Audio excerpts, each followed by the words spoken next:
The Senate is unlikely to approve this year's Malacanang's request for special authority for the president to address the looming power shortage in summer of 2015. Let's find out why from Sam Ramirez. Senate Energy Committee Chairman Serge Osmeña III said the Senate version of a resolution which will give President Aquino special authority for additional generating capacity will be finalized before the end of January 2015. This comes after President Aquino's statement that Osmeña should take the blame if indeed a power crisis hits Luzon in summer 2015. I think everything is going to be passed in a timely fashion. So there's no worry about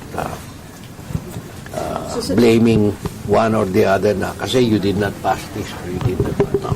Okay lang. I mean, we will definitely pass this before the end of January. No? Although Osmeña said it will be different from what the House of Representatives approved. The Senate version of the resolution will include, among others, the exemption of certain establishments from the Biofuels Act, such as the KEPCO Ilihan Power Plant in Batangas, which runs better when used with pure diesel. He also noted that KEPCO lacks a storage facility for diesel fuel, so when it is allowed to run on pure diesel, the Power Sector Assets and Liabilities Management Corporation or PSAM would have to carry the cost of providing storage facility by tapping the Malampaya funds to shoulder the cost. And at the same time, the dredging of the Pasig River in order to address the fuel delivery issues of the Malaya Power Plant in Piliga, Rizal. Osmeña will also not give any time limit to the authority. There's no need to put a limit. We will make it permanent. I mean, we will give the power to exempt. We give the President the power, for example, exemption from the Biofuels Act whenever needed.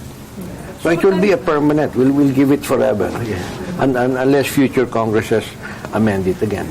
Meanwhile, Energy Secretary Jericho Petilla noted that there is an estimated 8,476 to 10,012 megawatts of dependable capacity for summer. But this will still be insufficient to assure a no blackout scenario given that the peak demand from the critical weeks of April 4 to 17 is expected to be at 8,290 megawatts.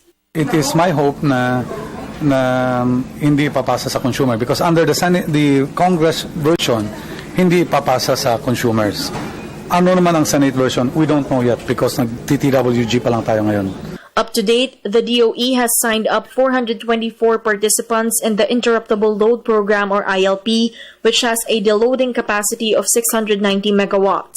The ILP requires big establishments with generator sets to run them at certain hours on any given day, whenever the supply at the grid is low to reduce the demand of power. But Osmeña estimates to get as much as 1,000 megawatts from the ILP players, along with a combined 700 megawatts from two power plants anticipated to be up and running in time for summer season. He said reserves would be enough to lower the chances of brownouts. For the People's Television, Sam Ramirez.